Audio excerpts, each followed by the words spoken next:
Anxiety, depression आज के दौर के सबसे कॉमन वर्ड। कहीं ना कहीं एक घर छोड़ के दूसरे घर में कोई ना कोई एंजाइटी और डिप्रेशन का शिकार है।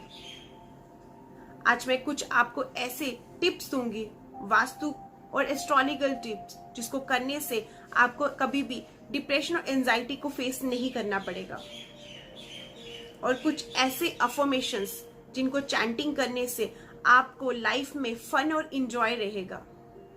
आप कभी भी चीजों को लेकर डिसअपॉइंट नहीं होंगे, क्योंकि जब हमारी चीजें हमारी एक्सपेक्टेशन के अकॉर्डिंग नहीं होती है या हमें करियर से रिलेटेड, रिलेशनशिप से रिलेटेड प्रॉब्लम्स आती है, तो हमें डिप्रेशन का शिकार होना पड़ता है। डिप्रेशन होता ही क्यों है?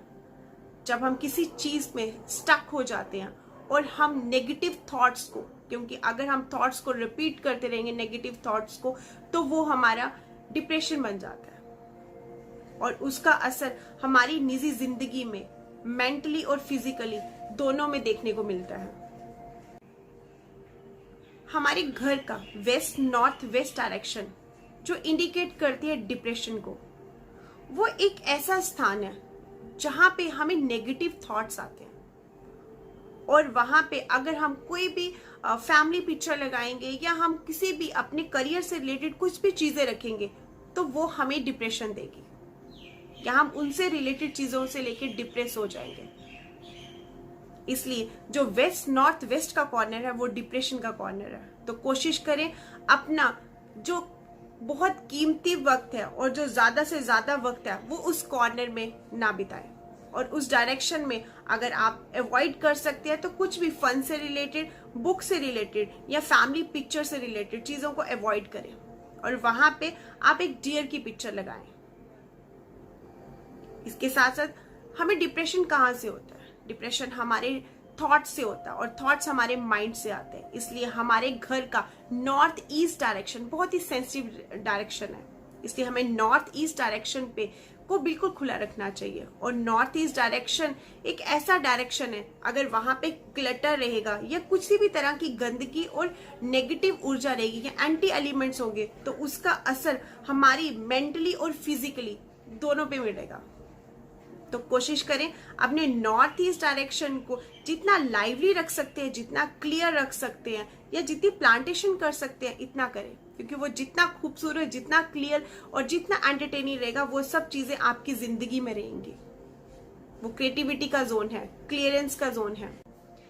According to astrology, moon, mercury, Rahu, इन प्लैनेट्स की अगर प्लेसमेंट सही ना हो और ये 6th, 8th या 12th में प्लेस हो, तो इसके कारण भी हमारी जिंदगी में डिप्रेशन रहता है। क्योंकि मन जो है चंद्रमा है और बुध जो है वो बुद्धि का कारक है। तो अगर हमारी बुद्धि और हमारा मन आपस में ही लड़ रहे होंगे और एक दूसरे से एक अलाइनमेंट नहीं होंगे, तो इसका असर भी हमारी जिंदगी में मिलता है। और अगर आप अपना चार्ट चेक करवाएं और अपनी मून से रिलेटेड और मरकरी से रिलेटेड रेमेडीज करें। अफर्मेशंस भी बहुत वर्क करती हैं। जब हम एक चीज को, थॉट को, पॉजिटिव थॉट को कंटिन्यू बोलते रहेंगे, तो हमारी जिंदगी में, ट्रस्ट मी, पॉजिटिव होना स्टार्ट हो जाता है। और अगर हम नेगेटिव अफर्मेशंस, नेगेटिव थॉट्स को रिपीट करते रहेंगे, तो वो डिप्रेशन का कारण बन जाता है। फॉर एग्जाम्पल, आप अपनी पिक्चर अपने मोबाइल पे क्लिक करके उसके बाद 41 टाइम्स बोले I am happy, I am happy, I am happy, और आप देखेंगे 41 टाइम चैंट करने के बाद आप पिक्चर क्लिक करें, आपके पिक्चर में ही एक स्माइल होगी। और अगेन आप फिर 41 times I am sad, I am sad, I am sad बोले और फिर पिक्चर क्लिक करें, ट्रस्ट मी, आप देखेंगे आपकी पिक्चर में सैडनेस होगी। इसलिए आपके थॉट्स वर्क करते हैं। तो मैं ये अफर्मेशंस बोल रही हूँ, इन अफर्मेशंस को आप चैंट करें। कोई भी एक सिंगल अफर्मेशन आप ले लीजिए और 41 डेज चैंट कीजिए। जहां आपके थॉट्स फ्लो करेंगे, एनर्जी वहां फ्लो करना शुरू हो जाएगी। तभी बोलते हैं think positive, life positive. Thank you so much.